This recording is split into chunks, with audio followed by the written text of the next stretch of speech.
Pílula psicanalítica. Alta performance como defesa psíquica. Em O Gambito da Rainha, o xadrez, na verdade, é só o começo de tudo. Porque por trás de cada lance, de cada jogada, tem uma partida muito, mas muito mais complexa rolando. Uma partida totalmente psicológica.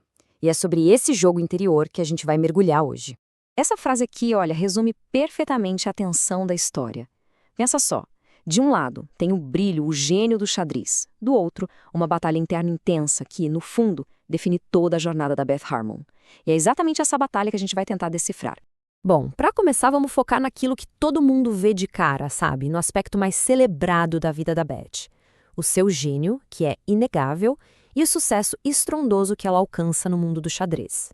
Para todo mundo que olha de fora, a Beth é o retrato do sucesso, né? Aquela campeã brilhante, super focada, quase invencível. Ela vai construindo essa persona de controle, de genialidade, que fascina o mundo inteiro. Só que essa é só a história da superfície. É só a casca. E é exatamente aqui que a análise começa a ficar mais profunda. Porque essa performance impecável faz a gente se perguntar: o que será que tem por trás dessa fachada toda? Chegou a hora de desviar o olhar do sucesso externo para a gente poder entender as lutas internas que de verdade movem as peças da história dela. Ok, agora a gente entra nos elementos mais sombrios, digamos assim, na análise psicológica que se esconde bem debaixo daquela fachada brilhante. É aqui que o verdadeiro jogo acontece. O mais interessante aqui é perceber como todos esses pontos estão conectados.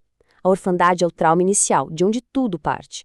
Os vícios se tornam uma fuga, uma válvula de escape. O ideal do eu é aquela imagem da enxadrista perfeita que ela persegue de forma obsessiva. O recalque é o mecanismo que ela usa para empurrar a dor para longe. E, no fim, a solidão do sucesso, que só prova que chegar ao topo não resolveu absolutamente nada disso. E quando a gente junta todas essas peças do quebra-cabeça, emerge a tese central desta análise. O talento excepcional da Beth, na verdade, está diretamente ligado a um mecanismo de defesa psicológico muito poderoso. Para a gente entender bem o argumento, primeiro precisamos definir o que é o recalque. É basicamente o ato inconsciente de esconder de si mesmo as próprias dores, os traumas, aqueles pensamentos mais difíceis.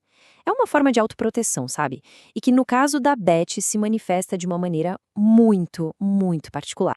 E essa frase aqui, nossa, ela ilustra o ponto principal de um jeito brilhante. O talento da Beth para o xadrez não é a cura para o trauma dela, de jeito nenhum. Pelo contrário, ele funciona como uma ferramenta perfeita para reprimir, para esconder essa dor. O foco intenso no jogo vira uma maneira de não precisar olhar para o que realmente a machuca. Então, a grande sacada é que o xadrez se torna, ao mesmo tempo, o seu refúgio e a sua prisão. Agora que a gente entende um pouco melhor essa dinâmica interna da Beth, a história dela se transforma numa espécie de espelho. Quando a gente analisa por essa lente, ela acaba levantando questões universais sobre sucesso, sobre performance e sobre o que acontece na nossa vida interior. Essa é uma pergunta que a história dela quase nos força a fazer. Pensa bem, quantas vezes ser excelente em uma área da vida, seja no trabalho, num hobby, não serve como um refúgio para a gente não ter que lidar com outras áreas que são bem mais dolorosas? E para fechar, a reflexão que talvez seja a mais poderosa de todas.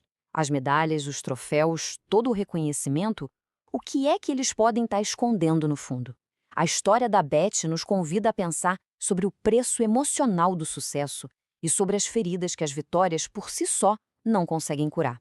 Uma reflexão que mostra que, às vezes, o jogo mais difícil não acontece sobre o tabuleiro, mas sim aqui dentro da gente. O sucesso, muitas vezes, não resolve o trauma, apenas o organiza para que não seja sentido.